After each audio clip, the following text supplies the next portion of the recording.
बिस्मिल्लाहिर्रहमानिर्रहीम। लाखों करोड़ों दरूद नबी करीम सल्लल्लाहु अलैहि वसल्लम और आपकी अहले बैत पर।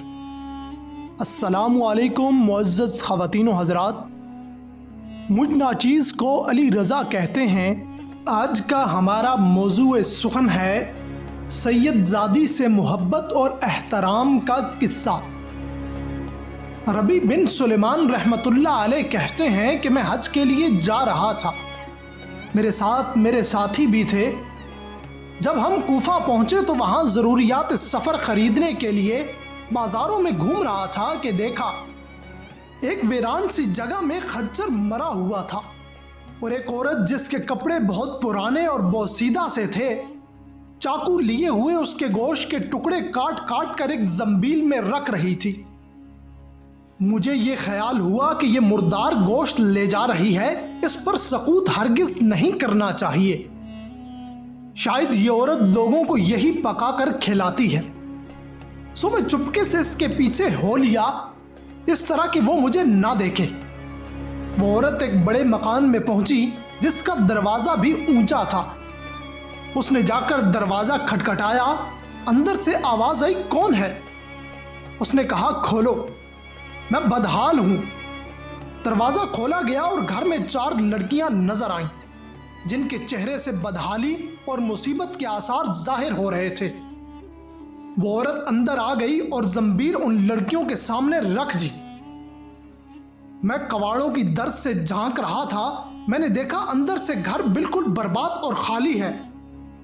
उस औरत ने रोते हुए लड़कियों से कहा, इसको पका लो और अल्लाह का शुक्र अदा करो। वो लड़कियां गोश्त काट काट कर उसको आग पर भूनने लगी। मुझे बहुत तकलीफ हुई। मैंने बाहर से आवाज दी, अल्लाह के बंदी, अल्लाह के वास्ते इसको न खा। वो कहने लगी, तू कौन है? मैंने कहा, मैं एक परदेसी आदमी हूं।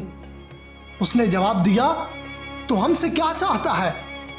3 साल से ना हमारा कोई मुअय्यन और ना कोई मददगार है, तू क्या चाहता है? उसने कहा, मौजूसियों के एक फिरके के सिवा मुर्दार का खाना किसी मजहब में जायज नहीं।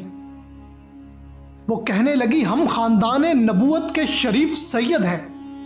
इन लड़कियों का बाप बड़ा शरीफ आदमी था। वो अपने ही जैसों से इनका निकाह करना चाहता था, लेकिन नौबत ना आई। उसका इंतकाल हो गया। जो तरका उसने छोड़ा था वो सब खत्म हो गया। हमें मालूम है कि मुर्दार खाना जायज नहीं, लेकिन इस तरार में जायज होता है। हमारा 4 दिन का फाका है। रबी कहते हैं कि इसके हालात सुनकर मैं बेचैन हो गया और अपने साथियों से आकर कहा, मेरा तो हज का इरादा नहीं रहा। सबने समझाया, लेकिन मैंने किसी की ना सुनी। मैंने अपने कपड़े और एहराम की चादरें, जो सामान मेरे साथ था, वो सब लिया और नकद 600 दिरम थे वो लिए और इनमें से 100 दिरम का आटा खरीदा और बाकी दिरम आटे में छुपाकर उस बुढ़िया के घर पहुंचा और ये सब सामान और आटा वगैरह उसको दे दिया। उसने शुक्रिया अदा किया और कहने लगी, ऐ इब्ने सुलेमान, अल्लाह तेरे अगले पिछले गुनाह माफ करे और तुझे हज का सवाब अता करे और अपनी जन्नत में तुझे जगह अता फरमाए और ऐसा बदल अता फरमाए जो तुझे भी जाहिर हो जाए। रबी कहते हैं कि हज का काफिला रवाना हो गया। मैं उनके इस्तकबाल के लिए कूफा ही रुका रहा ताकि उनसे अपने लिए दुआ भी करवा लूं। जब हज्जाज के काफिला मेरी आंखों के सामने से गुजरा तो मुझे अपने हज से महरूम रह जाने पर बहुत अफसोस हुआ और रंग से मेरे आंसू निकल आए। जब मैं उनसे मिला तो मैंने कहा, अल्लाह ताला तुम्हारा हज कबूल करे और तुम्हारे अखराजात का तुम्हें बदला अता फरमाए। उनमें से एक ने कहा, यह कैसी दुआ है? मैंने कहा, उस शख्स की दुआ जो दरवाजे तक की हाजिरी से महरूम हो। वो कहने लगे, बड़े ताज्जुब की बात है, अब तू इससे भी इनकार करता है कि तू हमारे साथ अराफात के मैदान में ना था? तूने हमारे साथ रम्मी जमरात नहीं की?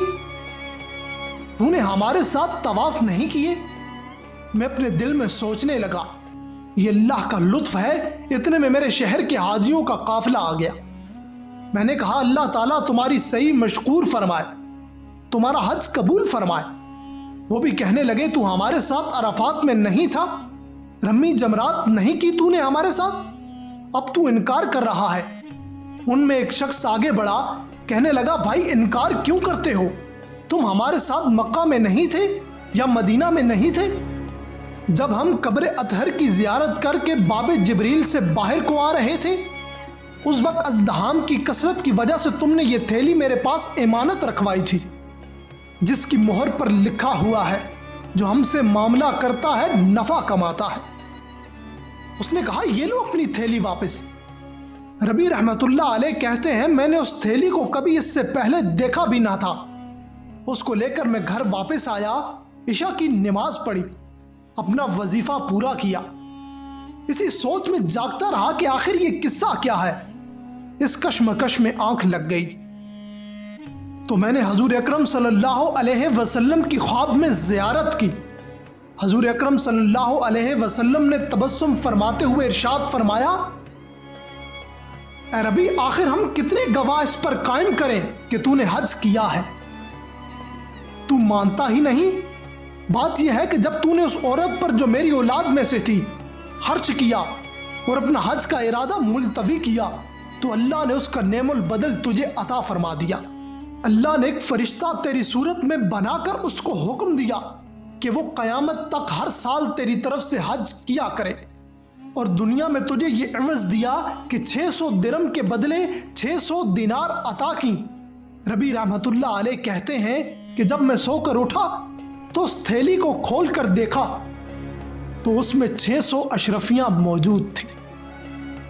ناظرین امید کرتے ہیں کہ آپ کو آج کی ہماری یہ ویڈیو اچھی لگی ہوگی۔ اگر ویڈیو اچھی لگے تو ہماری ویڈیو کو لائک کیجئے، اور اگر اب تک آپ نے ہمارے چینل کو سبسکرائب نہیں کیا تو کائنڈلی ہمارے چینل کو سبسکرائب کر لیجئے۔